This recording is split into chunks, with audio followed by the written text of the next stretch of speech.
എല്ലാവർക്കും നമസ്കാരം. ഇന്നത്തെ വീഡിയോയിലേക്ക് സ്വാഗതം. ഈ വീഡിയോയിൽ വലിയ കാര്യമായിട്ടുള്ള കണ്ടന്റ് ഉണ്ട് എന്ന് എനിക്ക് തോന്നുന്നില്ല. ഈ ഒരു ചാനലിലെ സ്ഥിരം പ്രേക്ഷകർക്ക് ഈ ഒരു ചാനലിലെ പ്രേക്ഷകരുടെ സ്റ്റാൻഡേർഡിന് യോജിക്കുന്ന തരത്തിലേക്കുള്ള ഒരു കണ്ടന്റ് ആവാൻ സാധ്യതയില്ല. പത്രവായനയുള്ള ആളുകൾക്ക്, രാഷ്ട്രീയ ബോധമുള്ള ആളുകൾക്ക്, പൗരബോധമുള്ള ആളുകൾക്ക് ഇങ്ങനെയുള്ള ഒരു വീഡിയോയുടെ ആവശ്യവും ഉണ്ട് എന്ന് എനിക്ക് തോന്നുന്നില്ല. പിന്നെ വെറുതെ സമയം കളയാൻ ആഗ്രഹമുണ്ട് എന്നുണ്ടെങ്കിൽ കണ്ടുകൊള്ളുക. പിന്നെ ഈ വീഡിയോയിൽ നിന്ന് കിട്ടുന്ന പണം CMDRFലേക്ക് കൊടുക്കാനായിട്ട് ആഗ്രഹിക്കുന്നുണ്ട്. അതുകൊണ്ട് തന്നെ ആ ഒരു പണം അവിടേക്ക് എത്താൻ താല്പര്യമില്ലാത്ത ആളുകൾക്ക് വീഡിയോ സ്കിപ്പ് ചെയ്യാവുന്നതാണ്. പിന്നെ ഈ വീഡിയോ കൊണ്ട് എനിക്ക് എന്തെങ്കിലും പേഴ്സണൽ ബെനിഫിറ്റ് കിട്ടും എന്ന് ആകുലതയുള്ള ആളുകൾക്കും ഈ ഒരു വീഡിയോ സ്കിപ്പ് ചെയ്യാവുന്നതാണ്. രസകരമായിട്ടുള്ള ചില ചർച്ചകളെ കുറിച്ചിട്ടായതുകൊണ്ടാണ് ഇത്തരത്തിലുള്ള ഒരു ആമുഖം ഞാൻ പറഞ്ഞത്. കഴിഞ്ഞ കുറേ ദിവസങ്ങളായിട്ട് നമ്മൾക്ക് കാണാൻ പറ്റുന്നത് CMDRFനെ കുറിച്ചിട്ടുള്ള ചില വ്യാജ പ്രചാരണങ്ങളൊക്കെയാണ്. മറുനാടൻ ഷാജൻ, അഖിൽ മാരാർ എന്നിവരൊക്കെയാണ് ഇപ്പോൾ കളത്തിൽ നിറഞ്ഞാടിക്കൊണ്ടിരിക്കുന്നത്. വലിയ സംഗതികളൊന്നുമില്ല. അത് അവരുടെ ഒരു ലോകമാണ്. നമ്മൾക്ക് അങ്ങടേക്ക് കടന്നു ചെല്ലാനായിട്ട് വലിയ ബുദ്ധിമുട്ടാണ്. നമ്മളുടെ തലച്ചോറ് പുറത്തെവിടെയെങ്കിലും പൊതിഞ്ഞു വെച്ചിട്ട് മാത്രമേ അവരുടെ ചർച്ചകൾക്കുള്ളിലേക്ക് കയറി ചെല്ലാനായിട്ട് പറ്റത്തുള്ളൂ. 2022 ജാനുവരി 2-ാം തീയതി ഞാനൊരു വീഡിയോ അഖിൽ മാരാറുടെ സിനിമയെ കുറിച്ചിട്ട് അപ്ലോഡ് ചെയ്തിട്ടുണ്ട്. അദ്ദേഹത്തിൻ്റെ ഒരു സിനിമ ഞാൻ കാണിക്കുകയുണ്ടായി. തിയേറ്ററിലായിരുന്നു. ഒരു ത്വാത്വിക അവലോകനം എന്നുള്ളതായിരുന്നു ആ സിനിമയുടെ പേര്. അപ്പോൾ അതിൻ്റെ റിവ്യൂവിൽ ഞാൻ ഇങ്ങനെയാണ് തംബ്നെയിൽ കൊടുത്തിരിക്കുന്നത്. ഒരു ത്വാത്വിക അവിയൽ അവലോകനം എന്നുള്ളതാണ് അദ്ദേഹത്തിൻ്റെ സിനിമ കണ്ട സമയത്ത് എനിക്ക് തോന്നിയ ഒരു സംഗതി. ഇത് 2022 അദ്ദേഹം അന്ന് ബിഗ് ബോസിലേക്കൊന്നും വന്നിട്ടില്ല. അദ്ദേഹം ഒരു ഡയറക്ടറായിട്ട് ചെയ്ത ആദ്യ പടമാണ്. ആ ഒരു പടം അത്യാവശ്യം കുഴപ്പമില്ലാത്തൊരു ചവറായിരുന്നു. ഇതിനെതിരെയുള്ള രാഷ്ട്രീയ ഹാസ്യം വരുന്ന സമയത്ത് നിലവിൽ നമുക്കിവിടെ മുഖ്യധാര പാർട്ടികളായിട്ടുള്ള 3 പാർട്ടികളാണുള്ളത്. അപ്പോൾ അതിൽ 3 പാർട്ടികളെ സമാസമം ആക്ഷേപിക്കുന്ന രീതിയിലായിരിക്കും സിനിമയെന്ന് വിചാരിക്കുന്ന നമ്മൾക്ക് ആദ്യം തന്നെ മനസ്സിലാവും ഇതൊരു 100% കമ്മ്യൂണിസ്റ്റ് വിരുദ്ധ സിനിമയാണ്. അതുപോലെ തന്നെ ചില വർഗീയ പാർട്ടികളെ അവിടെ ഇവിടേക്ക് നിസ്സാരവൽക്കരിക്കാനായിട്ടുള്ള ശ്രമങ്ങളും അത് തമാശ രൂപേണ അത് വെറും തമാശയല്ലേ എന്നുള്ള രീതിയിലൊക്കെ സിനിമയിൽ അവിടെ ഇവിടെയായിട്ട് കാണിക്കുന്നത് കണ്ടു. സിനിമയിൽ കൊടുക്കുന്നത് മുഖ്യധാര രാഷ്ട്രീയ പാർട്ടികളൊക്കെ ഒരു കണക്കാണ്. കോൺഗ്രസും അല്ലെങ്കിൽ കമ്മ്യൂണിസ്റ്റ് പ്രസ്ഥാനവും അതിഭീകരമാണ്. BJP അല്ല കോമഡിയാണ്, അതുകൊണ്ട് BJP ആണ് ബെസ്റ്റ് എന്നുള്ള തരത്തിലുള്ള ഒരു മെസ്സേജാണ് ഈ ഒരു സിനിമയിൽ കൂടെ കൂടുതലായിട്ട് വരുന്നത്. അതുപോലെ തന്നെ സിനിമയുടെ രാഷ്ട്രീയം പെട്ടെന്ന് മനസ്സിലാക്കാനായിട്ടുള്ള കുറേയധികം ഹിന്റുകൾ ഇവരൊരു സിനിമയിൽ ഇട്ടുകൊടുത്തിട്ടുണ്ട്. അതുപോലെ തന്നെ കമ്മ്യൂണിസ്റ്റ് പ്രസ്ഥാനത്തിലുള്ള ആളുകളൊക്കെ ശബരിമല വിഷയത്തിൽ എങ്ങനെ പ്രതികരിക്കുന്നു, അവർ സ്ത്രീകളോട് എങ്ങനെ പ്രതികരിക്കുന്നു, അതുപോലെ തന്നെ ദൈവത്തിനെ കുറെ കൂടുതലായിട്ട് കൊണ്ടുവരുന്നു. അതുപോലെ തന്നെ ക്ലൈമാക്സിലേക്ക് വരുന്ന സമയത്ത് തന്നെ സ്പോയിലേഴ്സ് ആണെന്ന് അറിയാം, നിങ്ങൾ വേണമെങ്കിൽ ഈ ഒരു വീഡിയോ ഇവിടെ സ്റ്റോപ്പ് ചെയ്തോളുക. ക്ലൈമാക്സിലേക്ക് വരുന്ന സമയത്ത് തന്നെ ഈ ഒരു കമ്മ്യൂണിസ്റ്റ് പ്രസ്ഥാനത്തിൽ വിശ്വസിക്കുന്ന ആളുകളെ കറുപ്പെടുത്ത് ശബരിമലയിലേക്ക് നയിക്കുന്നതും അവിടെ അയ്യപ്പനെ പ്രത്യക്ഷപ്പെടുത്തുന്നതും ഒക്കെ സംവിധായകന്റെ ഒരു മാജിക്കൽ ആയിട്ടുള്ള ഒരു അപ്രോച്ചായിട്ട് വേണമെങ്കിൽ കുറേയധികം ആളുകൾക്ക് കരുതാനായിട്ട് സാധിക്കും. അഖിൽ മാരാറുടെ രാഷ്ട്രീയ ബാക്ക്ഗ്രൗണ്ട് ഒന്നും എനിക്ക് അന്ന് അറിയത്തുണ്ടായിരുന്നില്ല. പക്ഷെ ആ ഒരു സിനിമ കണ്ടതിന് ശേഷം എനിക്ക് തോന്നിയത് ഒന്നെങ്കിൽ അയാൾ ഒരു തികഞ്ഞ അരാഷ്ട്രീയവാദി, അല്ല എന്നുണ്ടെങ്കിൽ സംഘപരിവാർ ചായ്വുള്ള ഒരു ചങ്ങായി. ആ ഒരു സിനിമയുടെ ഒരു ബേസിക് സംഭവം എന്താണെന്ന് വെച്ച് കഴിഞ്ഞാൽ നമ്മുടെ കോൺഗ്രസും അതേപോലെ തന്നെ നമ്മുടെ CPM അങ്ങനെയുള്ളവരൊക്കെയാണ് പ്രതിസ്ഥാനത്തേക്ക് വരുന്നത്. അപ്പോൾ അവർ എല്ലാം ഭയങ്കര മോശമാണ്, പിന്നെയും ഭേദം മറ്റേ സംഖ്യകളാണ് എന്നുള്ള ഒരു ടോണാണ് ആ ഒരു സിനിമയ്ക്ക് മൊത്തമായിട്ടുള്ളത്. അപ്പോൾ അത് അഖിൽ മാരാർ സംഖ്യ ആയതുകൊണ്ടല്ല എന്ന് ഞാൻ വിശ്വസിക്കുന്നില്ല. അരാഷ്ട്രീയവാദികൾക്ക് എപ്പോഴും സംഘപരിവാർ ചായ്വാണ് ഏറ്റവും നല്ലത്. അപ്പോൾ ആ ഒരു മൂഡാണ്. അത് 2022 ഞാൻ കണ്ട ഒരു സിനിമയാണ്, അന്ന് ചെയ്ത വീഡിയോ ആണ്.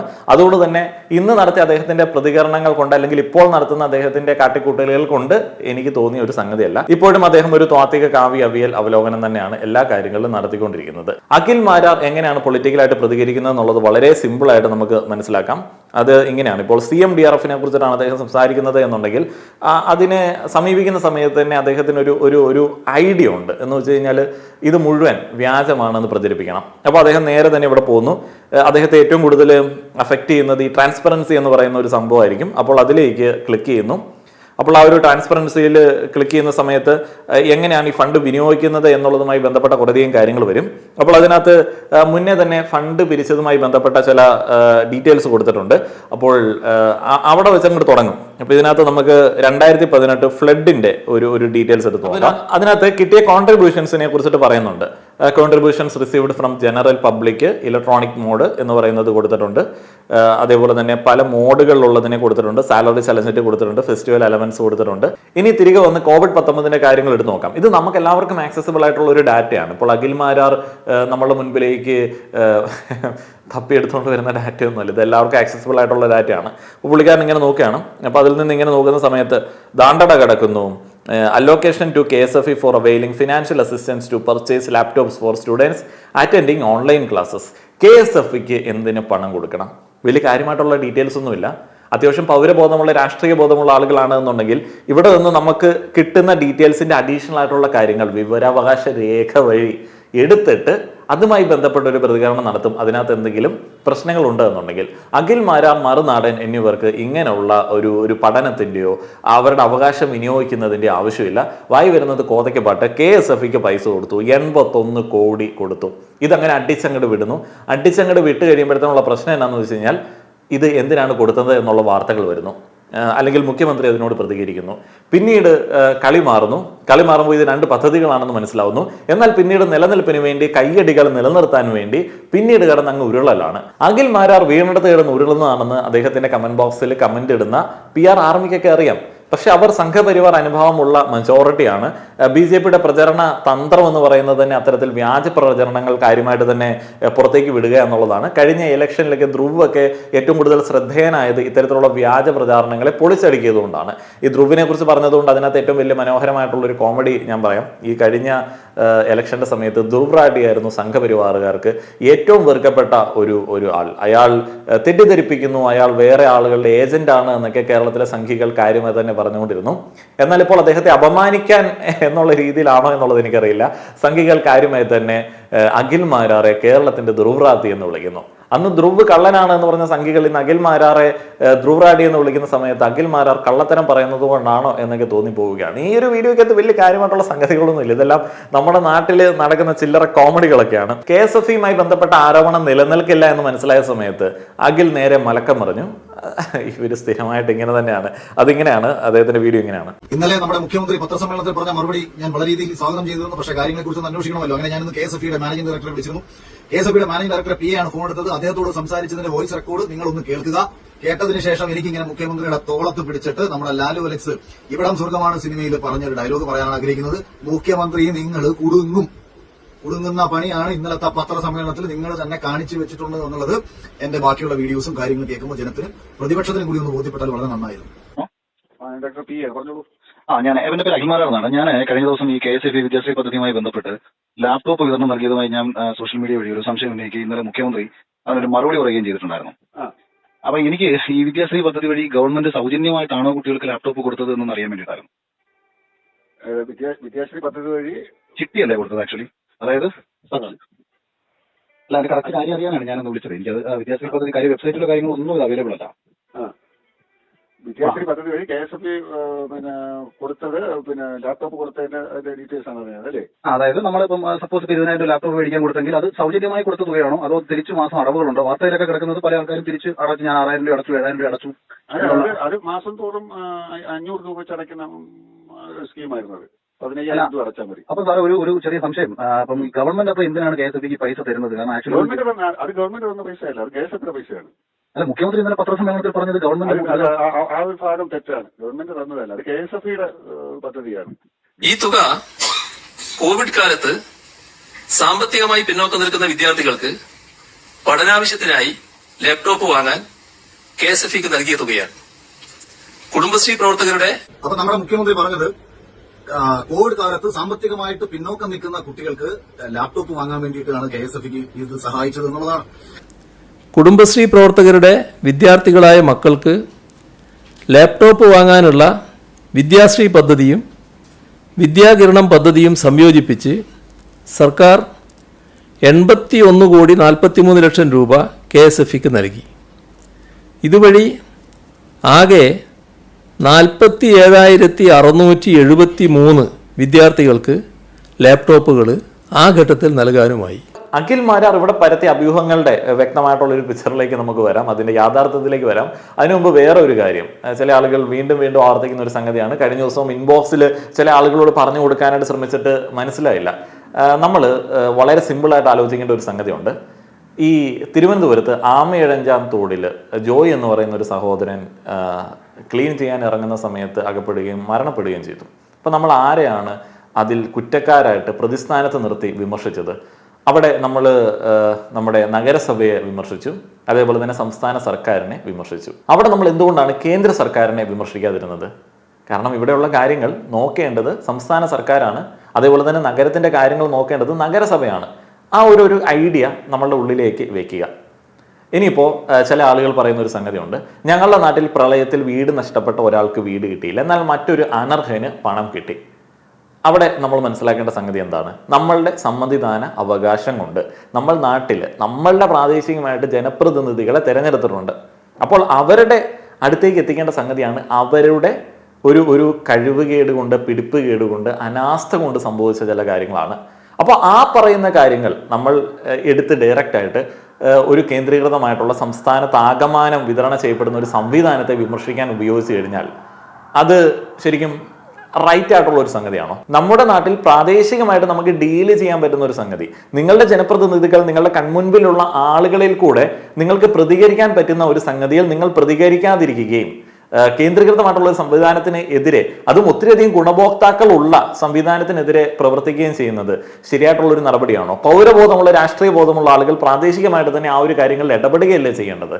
ഇപ്പോൾ നമ്മൾ ഈ ലാപ്ടോപ്പിന്റെ കാര്യവും അല്ലെങ്കിൽ ഈ ഫണ്ട് അലോക്കേഷന്റെ കാര്യമൊക്കെ പറയുന്ന സമയത്ത് ഇനിയിപ്പോൾ മൂന്നാമതായി ഒരു ഗതി ഇല്ലെങ്കിൽ അവർ പറയുന്ന സംഗതി എന്താണ്? ആർക്കൊക്കെ കൊടുത്തു എന്ന് ഞങ്ങളോട് പറയുക. ഇതൊക്കെ അറിയാനുള്ള സംവിധാനമുണ്ട്. ഈ ആയിരക്കണക്കിന് ആളുകളുടെ ലിസ്റ്റ് അഖിൽ മാരാർക്ക് വാട്സപ്പ് ചെയ്ത് കൊടുത്തെങ്കിൽ മാത്രം അഖിൽ മാരാർ ഈ വ്യാജ പ്രചാരണങ്ങൾ അവസാനിപ്പിക്കാം എന്ന് പറയുന്നതിന്റെ യുക്തി എന്താണ്? അപ്പൊ ഇതൊക്കെയാണ് ഇതിനകത്തെ പ്രശ്നങ്ങൾ. നിങ്ങൾക്കെല്ലാവർക്കും അഖിൽ മാരാറെ പോലെയും എന്നെ പോലെയും ഇവിടെയുള്ള ജനപ്രതിനിധികളെ പോലെയും ഒക്കെ വിവരങ്ങൾ അറിയാനായിട്ടുള്ള അവകാശമുണ്ട്. അത് നിഷേധിക്കുന്ന സമയത്ത് അവിടെ ഇടപെടുന്നത് സംസ്ഥാന സർക്കാരല്ല, അവിടെ നമുക്കൊരു നിയമ സംവിധാനമുണ്ട്, അതിൻ്റെ മുകളിൽ ഒരു കോടതിയുണ്ട്. നമുക്കവിടെ ചോദ്യങ്ങൾ ചോദിക്കാം. അത് അഖിൽ മാരാർക്കും ചോദിക്കാം, ആർക്കും ചോദിക്കാം. അഖിൽ മാരാർ ആർക്കൊക്കെ ഈ ഒരു ഫണ്ട് കൊടുത്തിട്ടുണ്ടോ എന്നുള്ള ചോദ്യം രേഖാമൂലം ചോദിക്കുകയാണ്. അപ്പോൾ അതിന് ഉത്തരം കിട്ടാതിരിക്കുകയാണ് എന്നുണ്ടെങ്കിൽ ഉറപ്പായും അദ്ദേഹത്തിന് ഇവിടെയുള്ള നമ്മുടെ നിയമ സംവിധാനത്തെ അപ്രോച്ച് ചെയ്യാം. അവിടെ സംസ്ഥാന സർക്കാരിന് അല്ലെങ്കിൽ പിണറായി വിജയന് കാര്യമായിട്ടുള്ള റോളൊന്നുമില്ല. 42 വീടുകളാണ് പൂർണ്ണമായി തകർന്നത്. സമീപ പ്രദേശത്തുള്ള 86 വീടുകൾ വാസയോഗ്യമല്ലാത്ത തരത്തിലായി. ഇതോടെ ആദ്യഘട്ടത്തിൽ 128 വീടുകൾ നിർമ്മിക്കുകയായിരുന്നു സർക്കാർ ലക്ഷ്യം. ഈ 128 വീടുകൾക്കും ആവശ്യമുള്ള ഭൂമി വാങ്ങി നൽകിയത് സർക്കാർ ഫണ്ട് ഉപയോഗിച്ചാണ്. ഓരോ കുടുംബത്തിനും 6 ലക്ഷം രൂപ വീതമായിരുന്നു സ്ഥലം വാങ്ങാൻ മാത്രമുള്ള ഫണ്ട്. ഇത് പൂർണ്ണമായും മുഖ്യമന്ത്രിയുടെ ദുരിതാശ്വാസ നിധിയിൽ നിന്നെടുത്തു. പിന്നീടാണ് സന്നദ്ധ സംഘടനകൾ വാഗ്ദാനം ചെയ്ത സഹായങ്ങൾ ഏകോപിപ്പിച്ചത്. 32 വീടുകൾ MA യൂസഫ് അലി പണിത് നൽകി. ബാക്കി വരുന്ന 96 വീടുകൾക്കായി ഓരോന്നിനും 4 ലക്ഷം രൂപ വീതം സർക്കാർ വീണ്ടും ഗുണഭോക്താക്കൾക്ക് നൽകി. ഇതോടെ സർക്കാർ ആകെ നൽകിയ 10 ലക്ഷം ഉപയോഗിച്ചാണ് 96 വീടുകൾ ഗുണഭോക്താക്കൾ തന്നെ സ്ഥലം കണ്ടെത്തി പണിതത്.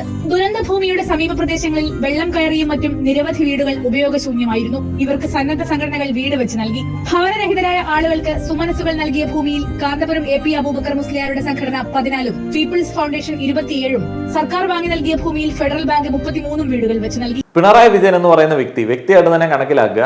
മറുനാടൻ ഷാജൻ എന്ന് പറയുന്ന വ്യക്തി, അഖിൽ മാരാർ എന്ന് പറയുന്ന വ്യക്തി. അപ്പോൾ ഇവർക്കെല്ലാം അങ്ങോട്ടും ഇങ്ങോട്ടും ഉണ്ടായ സൗഹൃദങ്ങൾക്കിടയിൽ എന്തെങ്കിലും ഉലച്ചിൽ ഉണ്ടായിട്ടുണ്ട് എന്നുണ്ടെങ്കിൽ അത് വ്യാജ പ്രചരണങ്ങൾ പ്രചരിപ്പിക്കാനായിട്ടുള്ള ഒരു മാർഗമായിട്ട് എടുക്കാതിരിക്കുക. പിണറായി വിജയൻ എന്നുള്ള വ്യക്തിയെ മാറ്റി നിർത്തി കഴിഞ്ഞാൽ ഇവര് ഈ പിണറായി വിജയൻ എന്ന് പറഞ്ഞിട്ട് എതിർക്കുന്നത് നമ്മൾ അത്യാവശ്യം കുഴപ്പമില്ലാതെ നമ്മളുടെ നാട്ടിൽ സ്ട്രഗിൾ ചെയ്ത് മാനേജ് ചെയ്തുകൊണ്ട് പോകുന്ന ഒരു സിസ്റ്റത്തിനെതിരായിട്ടാണ്. അതും മുഖ്യമന്ത്രിയുടെ ദുരിതാശ്വാസ നിധി എന്ന് പറയുന്ന ആ ഒരു കളക്റ്റീവായിട്ടുള്ള എഫേർട്ടിനെതിരായിട്ടാണ്.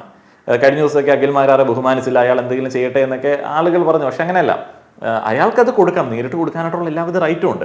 പക്ഷേ ബാക്കി പണം കൊടുക്കുന്ന ആളുകളിലേക്ക് സംശയം ജനിപ്പിക്കേണ്ട ആവശ്യം അയാൾക്കില്ല. എന്ന് വെച്ച് കഴിഞ്ഞാൽ ഇപ്പം ഉറപ്പായിട്ടും ഇയാളുടെ പ്രചരണങ്ങൾ കണ്ടു കഴിഞ്ഞാൽ അത്യാവശ്യം ഈ പറയുന്ന മറ്റേ കയ്യാലപ്പുറത്തെ തേങ്ങ പോലെ നിൽക്കുന്ന ആളുകൾ ചിന്തിക്കുന്ന എന്താണ്, ഞാൻ പണം കൊടുക്കണ്ട, അത് മൊത്തം കെട്ടിട്ട് പോകത്തേ ഉള്ളൂ. അപ്പം ഇങ്ങനെ കുറേയധികം ആളുകളെ കൊണ്ട് ചിന്തിപ്പിക്കുക എന്നുള്ളതാണ് ഇവരുടെ ഒരു ഉദ്യമം. അങ്ങനെ അവർക്ക് പിണറായി വിജയനോടുള്ള ഒരു ഹെയ്റ്റ് സ്പ്രെഡ് ചെയ്യാനായിട്ട് പറ്റുമായിരിക്കും. പക്ഷെ ഇൻഡയറക്ട്ലി അത് എഫക്ട് ചെയ്യുന്നത് നമ്മളെയാണ്, നമ്മളുടെ സഹോദരങ്ങളെയാണ്.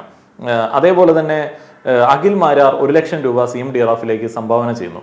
കൊടുക്കേണ്ട ആവശ്യം ഉണ്ടായിരുന്നില്ല. കാരണം അയാൾക്ക് ട്രാൻസ്പെറൻ്റ് അല്ല എന്ന് തോന്നുന്ന, അയാൾക്ക് നഷ്ടപ്പെടുമെന്ന് തോന്നുന്ന ഒരിടത്തേക്ക്, തട്ടിപ്പ് നടക്കും, അഴിമതി നടക്കുമെന്ന് തോന്നുന്ന ഒരിടത്തേക്ക്, വക മാറ്റുമെന്ന് ഉറപ്പുള്ള ഒരിടത്തേക്ക് അങ്ങനെ ഒരു പണം കൊടുക്കേണ്ട ആവശ്യം ഉണ്ടായിരുന്നില്ല. എന്തിനാണ് അങ്ങനെ കൊടുക്കുന്നത്? അതിപ്പോൾ ഒരു പൗരന്, അത് ഏതൊരു പൗരനാണെങ്കിലും ഒരു ഗവൺമെന്റ് സംവിധാനത്തിൽ അതൃപ്തി ഉണ്ടെന്നുണ്ടെങ്കിൽ പ്രതിഷേധിക്കാനായിട്ടുള്ള മാർഗം ഗാന്ധിജി അടക്കം നമുക്ക് കാണിച്ചു തന്നിരിക്കുന്നത് നിസ്സഹകരണം എന്ന് പറയുന്ന ഒരു സംഗതിയാണ്. അപ്പോൾ ആ നിസ്സഹകരണം അവിടെ ഉപയോഗിച്ചാൽ മതിയായിരുന്നു. ആരും അയാളെ ചോദ്യം ചെയ്തിട്ടുണ്ടായിരുന്നില്ല. ഈ പറയുന്ന കാര്യങ്ങൾക്ക് പൂർണ്ണമായിട്ടുള്ള തെളിവ് കിട്ടാതെ അല്ലെങ്കിൽ തട്ടിപ്പില്ല എന്ന് ഉറപ്പാവാതെ ഞാൻ കൊടുക്കില്ല എന്ന് പറഞ്ഞു കഴിഞ്ഞാൽ അതായിരുന്നു കുറച്ചും കൂടെ അന്തസ്സ്. ഇത് ചുമ്മാ ഒരുമാതിരി പബ്ലിസിറ്റി സ്റ്റണ്ട് എന്നുള്ളത് നിസ്സംശയം പറയാം. ഇനി അഖിൽ മാരാറുടെ വ്യാജ പ്രചരണത്തെ കുറിച്ചിട്ട് ഒരു കുറിപ്പ് ഞാൻ വായിക്കാം. വളരെ പെട്ടെന്ന് നിങ്ങൾക്ക് മനസ്സിലാവാൻ വേണ്ടിയാണ്. സോഷ്യൽ മീഡിയ വഴി നടക്കുന്ന ഒരു വ്യാജ പ്രചാരണമാണ് CMDRFിൽ നിന്ന് KSFക്ക് ലാപ്ടോപ്പ് വാങ്ങാൻ 81.41 കോടി രൂപ അനുവദിച്ചു എന്നത്. സോഷ്യൽ മീഡിയ വഴി വലിയ രീതിയിലാണ് ഈ പ്രചാരണം നടക്കുന്നത്. വാസ്തവം നോക്കാം. COVID-19 സമയത്ത് കേരളത്തിലെ വിദ്യാഭ്യാസം ഓൺലൈനായാണ് നടന്നത്. ഈ സമയത്ത് വിദ്യാഭ്യാസ വകുപ്പിന്റെ കണക്ക് പ്രകാരം തന്നെ സാമ്പത്തികമായി പിന്നോക്കം നിൽക്കുന്ന ധാരാളം വിദ്യാർത്ഥികൾ ഓൺലൈൻ വിദ്യാഭ്യാസത്തിന് ആവശ്യമായ ലാപ്ടോപ്പ്, മൊബൈൽ ലഭ്യമായിരുന്നില്ല. അവർക്കത് ലഭ്യമാക്കുന്നതിനായി നിരവധി പദ്ധതികൾ, മാർഗങ്ങൾ ഗവൺമെന്റ് തലത്തിൽ ആവിഷ്കരിക്കുകയുണ്ടായി. ഇത് സമയത്ത് കൊടുത്തില്ല. ഇത് ഈ മറ്റേ വീണെടുത്ത് കിടന്ന് ഉരുളുന്ന സമയത്ത് വീണ്ടും അദ്ദേഹം ആരോപണം ഉന്നയിച്ചത് ഇതെന്തുകൊണ്ട് സമയത്ത് കൊടുത്തില്ല, അത് നേരത്തെ ആലോചിക്കേണ്ടായിരുന്നു. കോവിഡിന് മുമ്പ് ആലോചിക്കാൻ വേണ്ടി പറ്റില്ലല്ലോ. അതിലൊന്നായിരുന്നു കുടുംബശ്രീ പ്രവർത്തകരുടെ വിദ്യാർത്ഥികളായ മക്കൾക്ക് കുറഞ്ഞ നിരക്കിൽ തവണകളായി തിരിച്ചടച്ച് ഇളവുകളോടെ വിദ്യാഭ്യാസ ആവശ്യത്തിനായി ലാപ്ടോപ്പ് ലഭ്യമാക്കുന്ന പദ്ധതി. ഇതിനുവേണ്ടി ഡെൽ, ലെനോവ തുടങ്ങിയ അന്താരാഷ്ട്ര പ്രസിദ്ധമായ കമ്പനികളുടെ ലാപ്ടോപ്പുകൾ 18,000 രൂപയ്ക്ക് മേൽ പറഞ്ഞവർക്ക് ലഭ്യമാക്കാനായിരുന്നു KSFയുടെ പദ്ധതി. KSF എന്ന് പറയുന്നത് നമുക്കറിയാം ഒരു ധനകാര്യ സ്ഥാപനമാണ്. അവർ ഈ വിദ്യാഭ്യാസ ആവശ്യത്തിനായി ലാപ്ടോപ്പ് തവണ വ്യവസ്ഥകളിൽ എടുക്കാനായിട്ടുള്ള ഒരു സൗകര്യം ഒരുക്കുകയാണ്. സ്വാഭാവികമായിട്ടും അവർ അതിന് ഒരു കുറഞ്ഞ പലിശ നിരക്ക് വയ്ക്കും. അതൊരു ധനകാര്യ സ്ഥാപനമാണ്. എന്നാൽ അങ്ങനെ ഒരു സംവിധാനം അവരെ കൊണ്ട് സാധാരണക്കാരായിട്ടുള്ള ആളുകൾക്ക് കൊടുക്കാൻ പറ്റി എന്നുള്ളതാണ് നമ്മൾ ഇതിനകത്ത് പോസിറ്റീവായിട്ടുള്ള സംഗതിയായിട്ട് കാണേണ്ടത്. ഒന്ന് ആലോചിച്ച് നോക്കുക, നിങ്ങളോ ഞാനോ ഇപ്പോൾ ഒരു ലാപ്ടോപ്പ് കുറഞ്ഞ പലിശയ്ക്ക് ബാങ്കിൽ ചെന്ന് ചോദിച്ചു കഴിഞ്ഞാൽ സാധാരണ ബാങ്കുകൾ നൽകുമോ? ഇല്ല. ഈ പറയുന്ന 5% പലിശയ്ക്കോ അല്ലെങ്കിൽ 10% പലിശയ്ക്കോ പോലും നമുക്കൊരു ലാപ്ടോപ്പ് ഇവിടെയുള്ള ഒരു ബാങ്കിൻ്റെ ക്രെഡിറ്റ് കാർഡ് വെച്ച് പോലും നമുക്ക് കിട്ടില്ല. അപ്പോൾ ആ ഒരു കാര്യത്തിലാണ് നമ്മൾ ഇങ്ങനെയുള്ള ഒരു സംവിധാനം കൊണ്ടുവരുന്നത്. 18,000 രൂപയ്ക്ക് 18,000 രൂപയുടെ ലാപ്ടോപ്പ് എന്ന് പറയുന്ന സമയത്ത് അതിൻ്റെ ഗെയിമിംഗ് മെഷീൻ പ്രതീക്ഷിക്കരുത്. ഓൺലൈൻ വിദ്യാഭ്യാസത്തിന് വേണ്ട രീതിയിൽ കസ്റ്റമൈസ് ചെയ്ത ചിലവ് കുറഞ്ഞ ലാപ്ടോപ്പുകളായിരുന്നു. 18,000 രൂപയുടെ ലാപ്ടോപ്പ് എന്ന് പറയുമ്പോൾ അത്ര ഉണ്ടാവുള്ളൂ അതിൻ്റെ ആ ഒരു സംവിധാനങ്ങൾ. KSFയുടെ വിദ്യാശ്രീ പദ്ധതി കുടുംബശ്രീ പ്രവർത്തകരുടെ കുടുംബത്തിലെ വിദ്യാർത്ഥികൾക്ക് ലാപ്ടോപ്പ് ലഭ്യമാക്കുന്നതിന് വേണ്ടിയായിരുന്നു എന്നുണ്ടെങ്കിൽ അത് വിദ്യാശ്രീ പദ്ധതിയാണ്. അഖിൽ മാരാർ വിളിച്ചു ചോദിച്ചത് വിദ്യാശ്രീ പദ്ധതിയെ കുറിച്ചിട്ടാണ്. പട്ടികവർഗ വിഭാഗത്തിലുള്ള വിദ്യാർത്ഥികൾക്ക് വിദ്യാഭ്യാസത്തിന് ആവശ്യമായ ലാപ്ടോപ്പുകൾ ലഭ്യമാക്കുന്നതിനായി ഗവൺമെന്റ് കൈറ്റ് മുഖേന വിദ്യാകിരണം എന്ന പേരിൽ ഒരു പദ്ധതി അവതരിപ്പിക്കുകയുണ്ടായി. എന്ന് പറഞ്ഞാൽ വിദ്യാകിരണം എന്ന് പറയുന്ന ഒരു പദ്ധതിയുടെ സ്വഭാവ സവിശേഷതകൾ വിദ്യാശ്രീ എന്ന് പറയുന്ന പദ്ധതിയിൽ ചോദിച്ച് മനസ്സിലാക്കാനായിട്ടാണ് അഖിൽ മാരാർ ശ്രമിച്ചത്. അങ്ങനെയുള്ള ഒരു അഭ്യൂഹം പരത്താൻ വേണ്ടിയാണ് അദ്ദേഹം മുന്നോട്ടിറങ്ങിയത്. വിദ്യാശ്രീ പദ്ധതിക്ക് വേണ്ടി KSF നൽകിയ ലാപ്ടോപ്പുകൾ ഓൺലൈൻ വിദ്യാഭ്യാസത്തിന് അനുയോജ്യമായ തരത്തിലുള്ള ഘടനയിൽ നിർമ്മിച്ചിട്ടുള്ളവയായതുകൊണ്ടും വിശിഷ്യ താരതമ്യേന വിലക്കുറവുള്ളതായതുകൊണ്ടും വിദ്യാകരണ പദ്ധതിയിലൂടെയും സമാനമായ ലാപ്ടോപ്പുകൾ വിതരണം ചെയ്യാമെന്ന് ഗവൺമെന്റും കൈറ്റും തീരുമാനിച്ചു. ഇതിനായി 45,313 ലാപ്ടോപ്പുകൾ KSF വിദ്യാശ്രീ പദ്ധതിയിൽ വിതരണം ചെയ്യാനായി കരുതി വെച്ച സ്റ്റോക്കിൽ നിന്ന് KSF ചെലവാക്കിയ അതേ തുകയായ ഒരു ലാപ്ടോപ്പിന് 18,000 രൂപ നിരക്കിൽ ഗവൺമെന്റ് വാങ്ങുകയുണ്ടായി. എന്ന് വെച്ചാൽ KSFയുടെ കയ്യിൽ ഗവൺമെന്റിന്റെ വിദ്യാകരണം പദ്ധതിയിലേക്ക് ആവശ്യമായിട്ടുള്ള ലാപ്ടോപ്പുകൾ ഉള്ളതുകൊണ്ട് അത് അവരുടെ കയ്യിൽ നിന്ന് വാങ്ങി ഇവിടെ വിതരണം ചെയ്തു. അപ്പോൾ അതിന് ഒരു ലാപ്ടോപ്പിന്റെ തുകയെ 18,000 രൂപ നിരക്കിൽ ഗവൺമെന്റ് കൊടുത്ത തുകയാണ്. അതിന്റെ മൊത്തം തുകയാണ് 81.41 കോടി രൂപ. അതായത് 81.41 കോടി രൂപ യാഥാർത്ഥ്യത്തിൽ ഗവൺമെന്റ് ചെലവഴിച്ചത് 45,000-ൽ പരം വിദ്യാർത്ഥികൾക്ക് ലാപ്ടോപ്പ് നൽകാനാണ്. അതിനുള്ള ലാപ്ടോപ്പുകൾ വിദ്യാശ്രീ പദ്ധതിക്ക് വേണ്ടി നേരത്തെ KSF പരിമിതമായ വില കൊടുത്ത് വാങ്ങിയ സ്റ്റോക്കിൽ നിന്ന് വിനിയോഗിച്ചു എന്ന് മാത്രം. അതുകൊണ്ടാണ് അങ്ങനെ ഒരു കണക്ക് അവിടെ വന്നത്. അല്ലാതെ എടുത്തങ്ങോട്ട് ചുമ്മാ കൊടുത്തല്ല KSFയിലുള്ള ഉദ്യോഗസ്ഥർക്ക് അല്ലെങ്കിൽ അവരുടെ ആളുകൾക്കോ ഗെയിം കളിക്കാൻ വേണ്ടി. കോവിഡ് കാലത്തും അതിൽ ബുദ്ധിമുട്ടിയവർക്ക് സഹായം നൽകാനാണ് CMDRFിലേക്ക് ജനം പണം നൽകിയത്.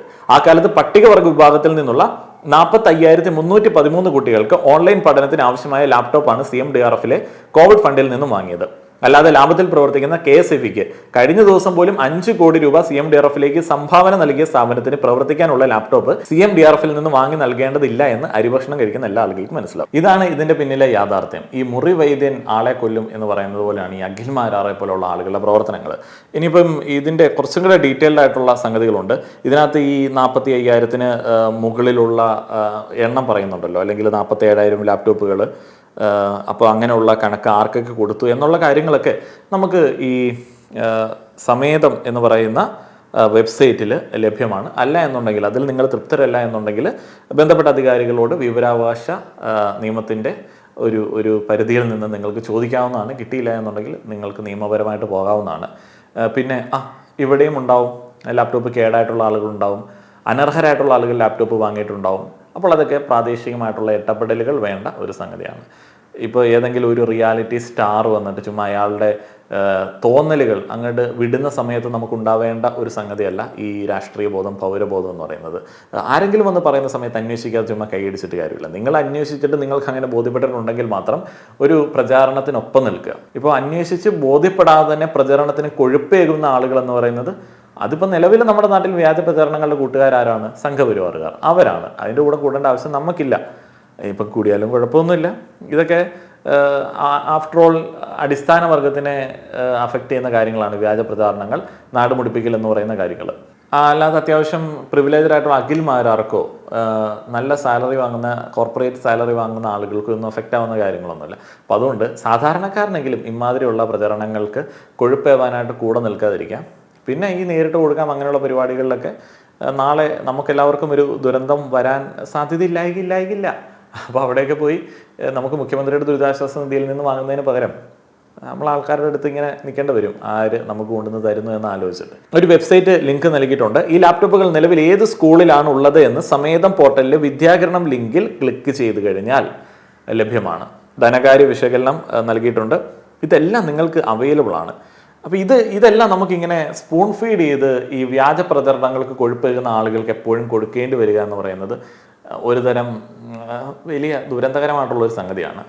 ഇത് ഒരു ധ്രുവറാട്ടി വന്നിട്ട് അല്ലെങ്കിൽ അതുപോലെ കൺവിൻസിങ് ആയിട്ട് സംസാരിക്കുന്ന ഒരാൾ വന്നിട്ട് മാത്രം പൊളിച്ചെടുക്കേണ്ട ഒരു സംഗതിയായിട്ട് കരുതാതിരിക്കുക. ഇത് നമുക്കെല്ലാവർക്കും അന്വേഷിക്കാനും കണ്ടെത്താനുമായിട്ടൊക്കെ പറ്റുന്ന സംഗതികളാണ്. അപ്പോൾ അതുകൊണ്ട് തന്നെ ഈ കൈയടിക്കാൻ ഭയങ്കര എളുപ്പമാണ്. അത് അറിഞ്ഞിട്ട് അതിനകത്ത് എന്തെങ്കിലും ഉണ്ട് എന്ന് മനസ്സിലാക്കിയിട്ട് മാത്രം കൈയടിക്കുക.